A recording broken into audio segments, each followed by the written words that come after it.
Premiership Rugby, folks, round number 12. I managed to see 2 games this weekend. I hope you guys are all having a good rest over the New Year's period if you are like us over here on holiday. It's summer holidays over here. I've had guests around. Yesterday, apart from my 2 kids, well, with my 2 kids, we had 9 children running around this place, so it's been pretty hectic. Still managed to see the 2 games, though, plus one of the URC games, so it's tough going, but you got to make time for a bit of rugby. And yeah, I ended up seeing Exeter and Bristol, and then Glouester and Quins. The other 3 I've gone and watched the highlights, looked at some stats, so we'll go over the games, talk about what happened, and you guys can let me know your thoughts on the games, especially the ones I didn't see. If you can fill in any blanks, always much appreciated. The first one, SAL and Wasps, 26-18, bonus point win for SAL. That's pretty good news, and why I'm wearing their jersey. They're still down in 9th, but 4-6-1, 4 wins, 6 losses and a draw. There's still time to kind of bring it back, right? The start to the season's been kind of poor, but yeah, this is certainly a step in the right direction. Tries to Jean-Luc Dupree, Marlon Yard, Ryan Janssen van Rensburg, and Ben Curry. Although Ben Curry's one, I've only seen the highlights. It was pretty dodgy.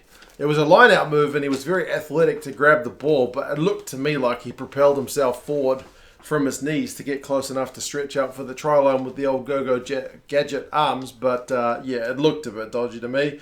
But there you go. Bonus point for them. 2 tries for Wasps, a kind of consolation, one at the death, one to Bassett. They started in a cracking way, 5-0 early to Wasps, but yeah, they went behind. Lead changed a few times because Wasps kicked the penalty. It was like 5-0, 7-5, 8-7, 12-8. So yeah, kind of back and forth, but over the course of the game, SAL with the 4 is always going to beat the 2 to Wasps. Gopeth, like I mentioned, 1 at the death. It just seems like they gave away too many penalties at the death. SAL, to get, I think it was Oosthuizen who got yellow carded, and Wasps were able to punish it, but a bit too little too late. I think they would have liked to have been able to take the restart, but the ref said there wasn't enough time on the clock. So yeah, it seems like it was a pretty entertaining one in terms of the lead changing, but SAL didn't really look in any danger of losing it once they got kind of beyond 10 points in front. So yeah, like I mentioned, much needed win for them. Possession and territory was pretty even.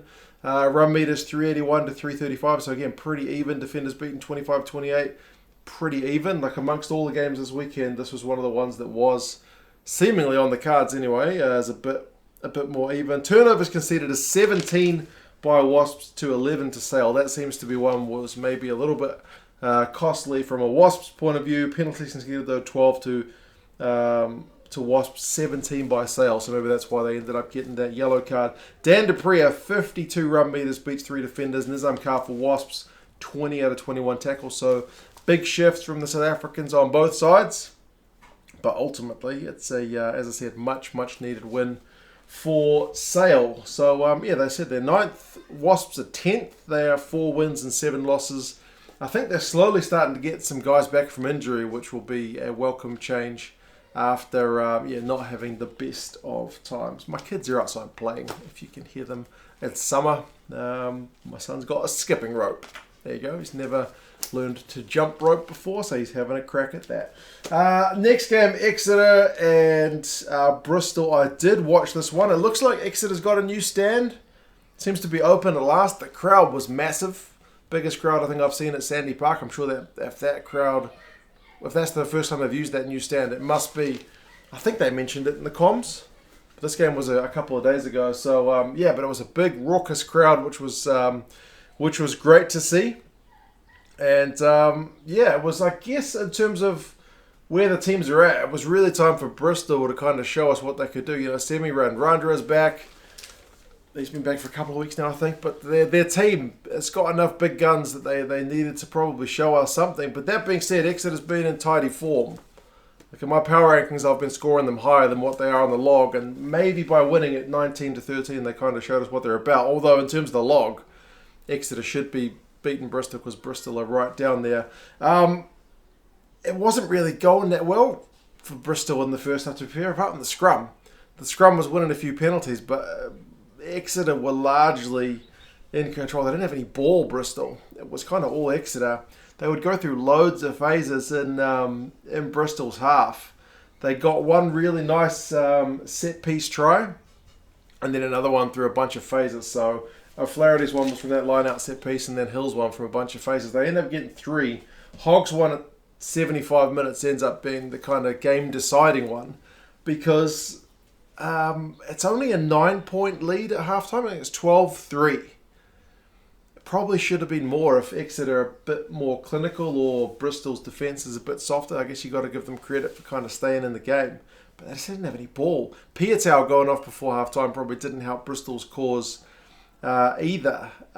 Second half, no side could score for an absolute age. So 9 points, you're one score away from being back into the game. And that's what happened. There's an intercept try to Purdy on 70 minutes, and suddenly it goes from being a kind of comfortable-ish one, but again, one score away, to being absolutely squeaky bum time for Exeter.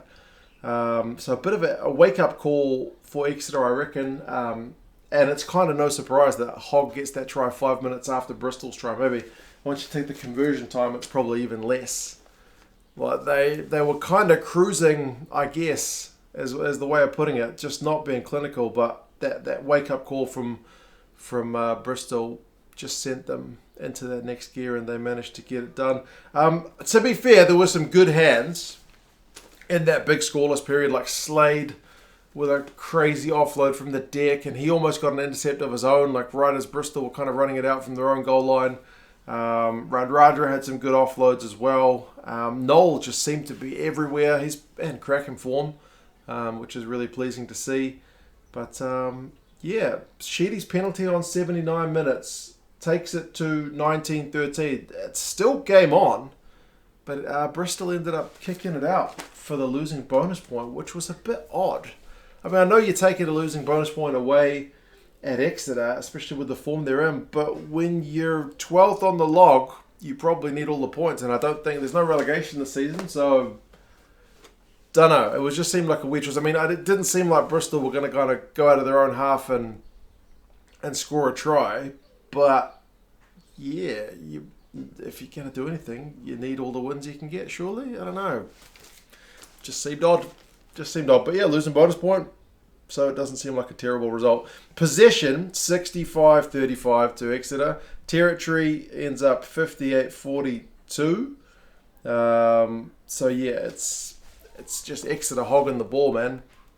Knock-ons 13-8. If Exeter clean that up a bit, they probably score some more points. Penalties conceded 12-7. That's with Bristol conceding more. And to be fair, Exeter scrum got better on throughout the game as well. Bristol make 248 tackles to Exeter's 81. So we do need to give some credit to Bristol's defence for hanging on, man. Like on another day, other teams may have shipped quite a few more than 19 points. Hogg, 71 run meters, 2 defenders beaten, 2 clean breaks, a try and a try assist. Gets man of the match. Radradra, 98 run meters, 2 clean breaks, 2 defenders beaten for him as well. Exeter 7-4. They are in 5th. Their bad start to the season seems like an age ago now. I reckon they're in good form. Bristol 3-8. Still only good enough for 12th, but there's been positive signs in the last couple of weeks, if not in the results.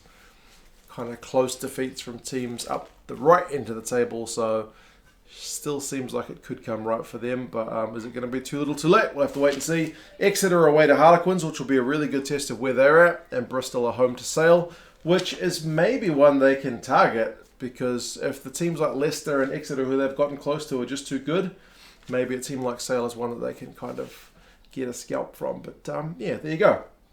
That's that game. Glouester and Quins is the other one that I did watch.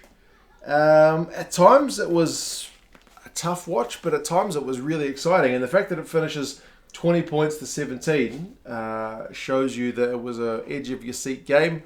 Although it was a late try to Gloucester that kind of got them back within touching distance. It's another one that had long periods with kind of no scoring for a while. It was kind of a tough start for both sides. I think it was 3-0 after about 20 minutes. Neither side was really able to get on top. It was a bit of an arm wrestle. neither of the mauls was really able to kind of get on top, and it's something we've seen a ton from Gloucester this year. But it was fun to see them when they did get their try. They had a line-out move that didn't go to a maul. That was kind of a surprise for the Quins guys. That one was Ackerman's try. That was pretty pleasing, and Gloucester were actually in front 10 points to nil. So it was a good one for the home fans at that point. They'd blown, to be fair, I think it was Rapava Ruska knocked it on. Coast-to-coast, brilliant try earlier, which was a bit disappointing. But Lorde ended up getting a yellow card anyway for Quins for killing it kind of halfway through. But it would have been one of the tries of the seasons for sure. But anyway, they got the line-out try a minute or two later anyway, after that one had been chalked off for a knock-on right over the line as well. It would have been finishing it off. But yeah, 10-0 half-time. And Harlequins had a second yellow card. So it seemed like it was... 10-10 at half-time because Northmore had got a good try. Right towards the end of the first half, Northmore got one and they kicked the penalty during the yellow card period. So 10-10 at half-time. It was, it had been 10-0, but Quins had punched back. So all to play for. Half-time, second half, there's no try scoring for, similar to the Exeter game, for ages. It's like, 63 minutes where there's the no arms try saving tackle, which only gets penalised. There's no penalty try. There's no yellow card. That's when Quins are trying to go over in the corner. Gloucester stop them. But they finally do get a try through Care on 65. He has a wee snipe after the maul goes closer. I'm talking about the mauls kind of weren't able to get over the lines themselves. But 17 points to 10. And then a penalty a few minutes later gave it a 10-point lead. In this game, 10-point lead seemed like a fair bit. But remember, Gloucester had their own 10-point lead at one point. Second half was pretty much more Quins, wasn't it? They did get that try at the end. It was a maul one through Socino to give us the grandstanding finish. The crowd was pretty vibrant to cheer their boys on, but it wasn't enough. And it finishes 20 points to 17. So Quins, like I mentioned, man, possession 55-45, territory 63-37. Second half territory is 75-25. It was really all Quins in that second. Gloucester will be pretty disappointed with the way they finished it. A lot of set piece. Like, it didn't have that much momentum. Lineouts, there were 38 and scrums 15. And if you think about each one of those takes a minute or so, 30 seconds to a minute to set up. Some are going to get repeated if it's a reset, or if the referee has to tell the guys to stand in the right positions for the line out. So there was a lot of time kind of standing around, and like the tackle count was like 80 or 100 something each, so pretty low, which indicates just kind of lower ball and play time. So good crowd like I mentioned, but they weren't kind of treated to the most free flowing of spectacles, but it was at least, as I mentioned, kind of a grandstanding finish. So possession. Territory, they got it done. Ackerman had 14 tackles and 56 run meters, so biggest tackler and most run meters for Gloucester. Esterhazen, though, was a beast. 80 run meters and 8 defenders beaten.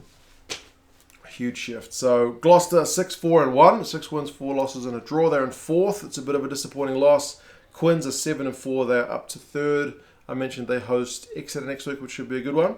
And Gloucester are away to Saracens, which, based on what we've seen this week, will be pretty tough. The other two games I didn't see, Leicester and Newcastle. Leicester gave Newcastle a bit of a hiding, 31 points to 0. They got on the board early, Leicester, but then they didn't get their first try until 30 minutes through Kelly. The one to Matt Scott on 39 minutes was a bit of a soft one. The dink through and Newcastle couldn't deal with it. So 17-0 at halftime is pretty comfortable. More pressure in the second half. 24-0 bonus point win. Surely it doesn't come until the end. Leicester have got this knack of getting it done right at the end, don't they? I mean, they get one through George Martin, which they checked for a knock-on, but it was all good. And then Harry Potter got one at the death to secure that bonus point. So if you're playing Leicester, you got to play the 80. There wasn't much doing, seemingly, from the highlights for the Falcons. They seemed pretty well beaten. Possession 57-43, territory 64-36, run meters 243 to 190, penalties conceded 5 to Leicester, 10 to Newcastle. So they just seem to be all round under the pump. Stewart has 45 run meters and beats 2 defenders. Green has 10 from 10 tackles for Leicester. And then Flip van der Walt, the Newcastle man, 16 from 16 tackles in a losing shift from him. So pretty disappointing from Newcastle. I know they didn't expect to get a win here, but 31-0 is pretty bad. Leicester are 11 from 11, which is amazing. What else can you say? Top of the log by a mile. They are away to Wasps next week. Newcastle, 5 wins, 5 losses and a draw, so it's kind of a split record for them. They're in 8th, and they are at home to Northampton. Northampton are another team like Newcastle that'll be looking to bounce back after a pretty disappointing one this week. 30 points to 6. They lost it at home to Saracens. I mean, it seemed pretty wet. The rain was coming down. Saracens got on the board early with a penalty to make it 3-0, but Northampton, both start with an N, replied to make it 3 apiece. And then not really a lot going on in terms of the scoring until second half. Saracens gets some try. Half time at 6 points apiece. So it's a tight one, which is surprising when you see the scoreline is 30 points to 6, that at half time it was still all tied up. But second half, I mean, there's a 50-22, I think, which leads to Lazowski's try at 44 minutes. And then they get another one through Wollstonecroft on 73, and Itoja's one at the end. There's a yellow card as well to Northampton. That's what kind of, I guess, gives Saracens the boost. Extra man, they are really ruthless and running those 2 tries. So 2 tries, 2 conversions, and suddenly it's gone from being a close game at halftime to looking like an absolute hiding. But yeah, I know Chris Boyd's been pretty mad at the result for this one. I haven't kind of really looked into the details of that, but I know he's not a happy chappy. At 6 and 5, their season's still pretty mixed. They are in 6th, which is decent, but I'm sure he'd like to see a bit more. Furbank, 56 run meters, beats 5 defenders, is a solid shift. Ben Earl, 39 run meters and beats 5 defenders of his own, and 17 at 18 tackles. So kind of like Ackerman in the Glouester game, he's the top tackler and top run meter guy for his team, which is interesting. Sarries are 8-2 and 1, so 8 wins, 2 losses and a draw. They are in 2nd. I predicted they'll win the competition the other day, so they've at least done my predictions decent with the result here. But as I said, maybe it's one that doesn't quite reflect the result because it's 2 tries at the death during a yellow card that kind of blow the scoreline out. But anyway, Northampton away to Newcastle, Sarries home to Glouester. There was one other game that was called postponed, called off. Last I read, it's postponed. That's London Irish and Bath.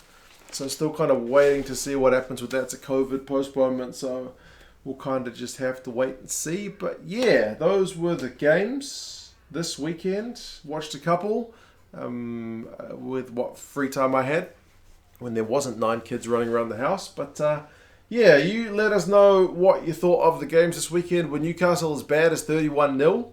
Should Northampton have got closer than 6 points to 30? Does Chris Boyd right with his criticisms? I think it was about the ref. And should Wasps got any closer than that one? Bristol turning a corner, yes or no? Harlequins maybe looking the business. Solid away win. But anyway, you guys have any thoughts? And I'll talk to you guys again soon. See you later.